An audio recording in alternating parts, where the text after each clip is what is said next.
નમસ્કાર દર્શક મિત્રો, સત્યમેવ જયતે લાઈવ ન્યૂઝમાં આપ સૌનું હાર્દિક સ્વાગત છે।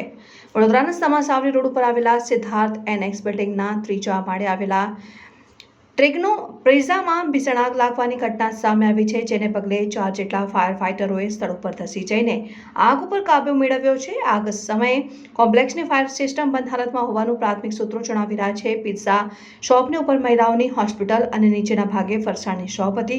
આ ઘટનામાં પિઝા શોપનું ફર્નિચર સહિતનો સામાન બળીને ખાખ થઈ ગયો હતો। ઘટના બાદ ફાયર વિભાગ દ્વારા આગનું કારણ શોધવા સહિતની કામગીરી પર ધ્યાન કેન્દ્રિત કરવામાં આવ્યું છે।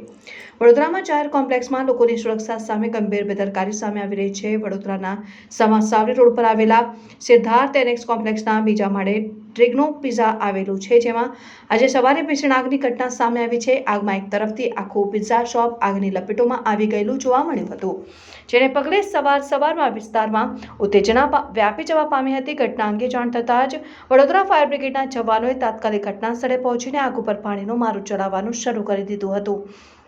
4 જેટલા ફાયર ફાઇટરો દ્વારા પાણીનો મારો ચલાવ્યા બાદ આગ કાબૂમાં આવી હતી। આ પિઝા શોપના ઉપરના ભાગે મહિલાઓની હોસ્પિટલ આવેલી છે અને નીચેના ભાગે મોટી ફરસાણ શોપ આવેલી છે। આગને પગલે બંને જગ્યાના સંચાલકો પણ ચિંતામાં મુકાયા હતા। જોકે સમયસર આગ કાબૂમાં આવી જતા તમામે રાહતનો શ્વાસ લીધો હતો।